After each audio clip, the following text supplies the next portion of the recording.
I just finished reading the first 13 volumes of One Piece, and I thought it might be fun if I spend a little bit of time talking about my thoughts and opinions, because it might be fun to look back on this once I've gone a little bit further, and it might be interesting to see how my thoughts and opinions change and just talk a little bit about what I think of them so far.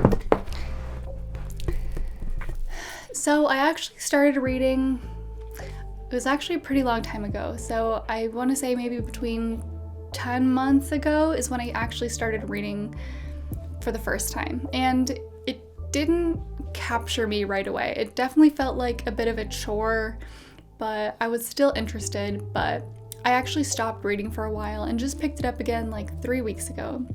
So I don't remember exactly how far I got the first time. Oh yeah, I got to the end of Baratie. So that's where I left off, and so 2 weeks ago I picked it up again, and I officially just yesterday finished volume 13. So far, my favorite characters, so as soon as he was introduced, Zoro was my favorite. I just think he's very cool. I like how he's very competent. He seems smart and thoughtful, and he's also very interesting. I like his mysterious aura. So overall, Zoro was my favorite from the get-go, and he still is my number one. And Luffy is a little bit tricky because I kind of fluctuate between admiring him and then being frustrated by how brash and seemingly thoughtless he can be.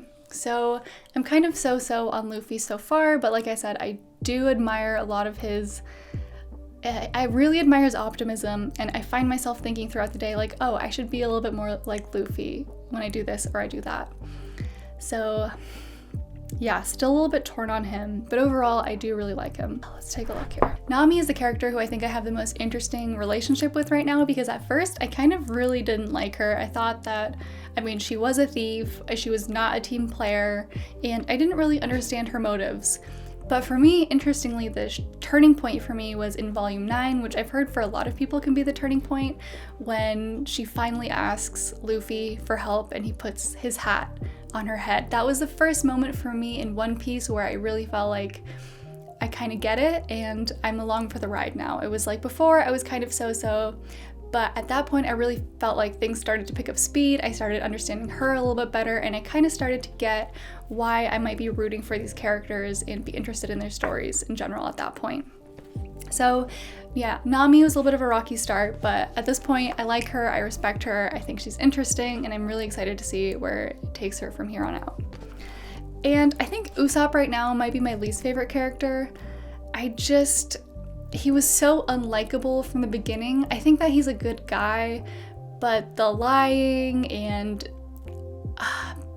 pirate cosplay with 3 kids, I don't know, it just kind of left a bad taste in my mouth, and I don't like how cowardly he is either. I do think he's getting there, and I think he's got good goals, but for now, I think the way he tells stories and he has this kind of, I guess you could describe it as insecurity, but he's not my favorite. I think he's probably my least favorite so far of the main members of the crew. Sanji, I'm kind of lukewarm towards Sanji. I don't love the ladies' man aspect of his character, but overall I do think he's a solid crew member. I trust him, and I think his backstory is pretty compelling, and I am interested to learn more. I'm pretty interested to learn more about all the characters' backstories, but yeah, Sanji, only so far. I found it pretty interesting how my interest has kind of been ebbing and flowing so far. There are definitely pieces of the story that resonate more with me than others.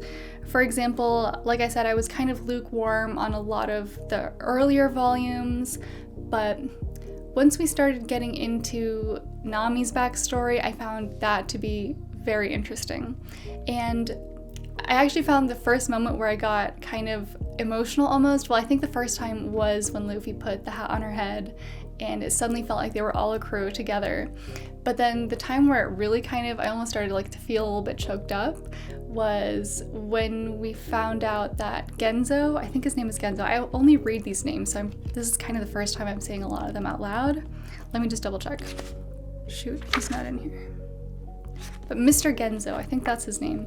When Nami gets the new tattoo after she removes the Arlong's pirate crew tattoo and gets the windmill and the tangerine tattooed, and then you get the little flashback. that he only put the windmill on his head so that he wouldn't scare Nami, that kind of got me a little bit. And then he put the windmill next to Nami's mother's grave. That part kind of got me. I've also got a lot of opinions on some of the villains, like Buggy, not a fan at all. He stands out as just, I didn't find him enjoyable. I wonder if that's going to change over time.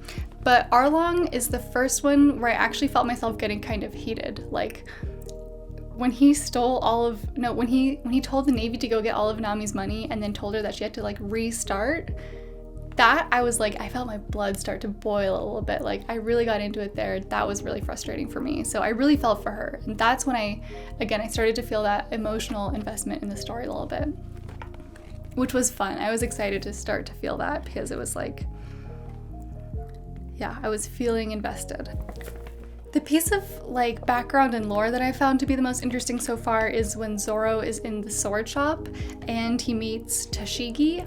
I really enjoyed the whole sword background. I thought that was really interesting, and I think that figuring out why she looks so much like Kuina, I think that's how you say it, his ex-rival who died when they were kids, I think that's the storyline that's piqued the most interest for me so far, so I'm definitely along for the ride to figure out what's going on there, and if that's the same person, I find that to be really interesting. And again, I just think Zoro is kind of the coolest, so I like when the story centers around him and his swords.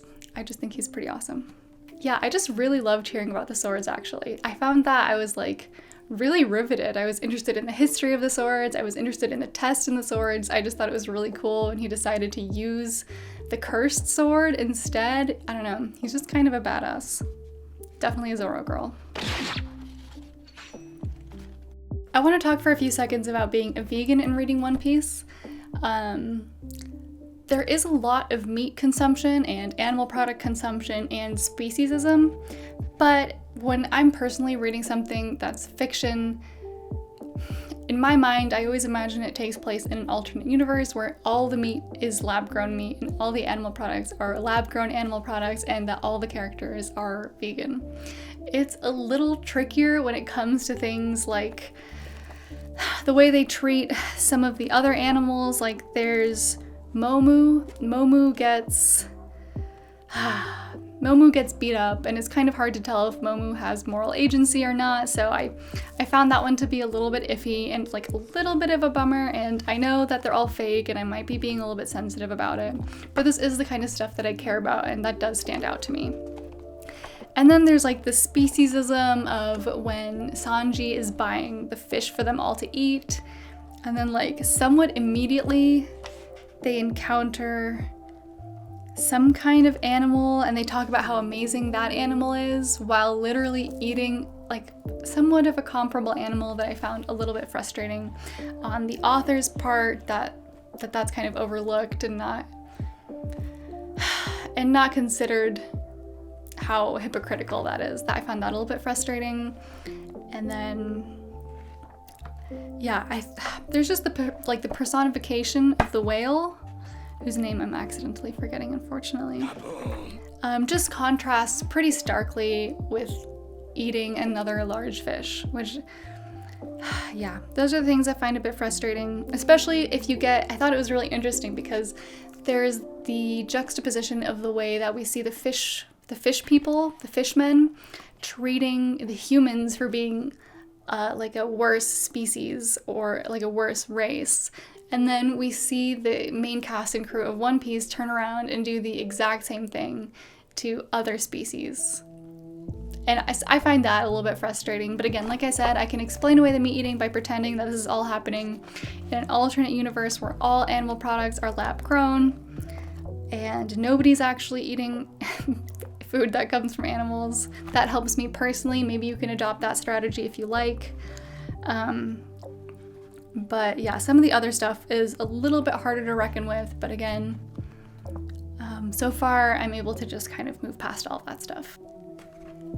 Okay, real quick, Jin, Don Krieg, and Pearl, all ugly. Like, ugh. The thing that I'd say I'm most confused about so far is the general geography of the Grand Line in particular. Like Reverse Mountain and the Calm Belts didn't make a ton of sense to me, but I've been told that that's not too important, so I'm just gonna let that go. But I am really curious how they're gonna deal with them eventually getting back out of the Grand Line, because it seems like people do go in and out, but then some of the story with Laboon the whale kind of confused me. So we'll see. I'm definitely curious if that's gonna pan out eventually to make sense or not. There was one other time that I just found it in here where I've forgotten the name of the island, but they're at the place where Gold Roger was executed, and then Luffy kind of gets up there, and then other pirates show up and they're gonna like execute him. And in the moment that he thinks he's gonna die, he laughs, and then they show it from the perspective of, I think it's Smoker, and he notices that Luffy laughs, just like the last pirate who was executed there, I think, or maybe Gold Roger 22 years ago. And that moment also kind of stuck with me, like it felt very powerful, which was fun. I felt like I started to feel the hype kind of build up. Like Luffy as a powerful character, I think made more sense to me in that moment than it had before. Yeah, the whole interaction with Zoro and, what's her name? Let me find it. Toshigi. Yeah, I just found it again in here, and Zoro's like a whole interaction with Toshigi in the sword shop. I think that might honestly be the most fun I've had so far, because I'm okay with the battles and the fighting. I think that that's all really interesting. I like seeing how that goes down. The exploration is really fun for me, but something about like the more fleshed out interpersonal interaction and just learning about the specific sword stuff and the way Zoro kind of lets her talk about himself without letting on who he is, I had a lot of fun with that. And then additionally, I think it's in this volume when they escape the island, and yeah, like for example, like there's a part where he gets saved from being executed and he's just like, ha ha ha, I'm alive. I don't know if I admire that or if I find it frustrating. So I'm gonna have to see. That's really what it comes down to. Come on, take it seriously. And I think the other really interesting part to me so far is the dragon character who kind of saved them when they were escaping the island. I just think that character, the line about what reason would he have to get in the way of another man's voyage, I think that there are a lot of characters, there's an interesting mix of characters' motivations being really obvious and like in your face, and then a lot of mystery, but I think that this character has this really interesting in-between spot where in the moment his mystery is just different from the mystery that I think that we've seen from the other characters in their pasts. Like he's being very upfront, but we don't know a lot about him. The mystery and the intrigue kind of speak to me.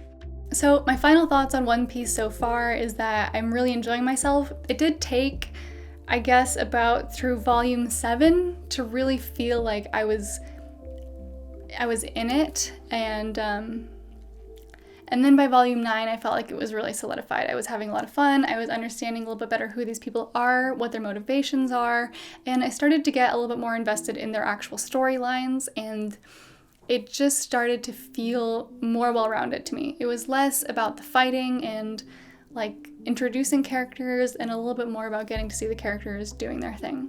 So overall, Zoro's my favorite, and I'm really interested in that plotline with him and Toshigi, and yeah, I'll see if I learn to love Luffy, because I know a lot of people do, so I'm very open to the idea. The biggest bummer for me is the kind of speciesist behavior that a lot of the characters partake in, and there is quite a lot of consumption of meat and animal products, but what are you gonna do? So far, it's okay. Overall, I'm really looking forward to continuing, and I'm excited to see where it goes, and I'll be checking in to give my thoughts as I keep going.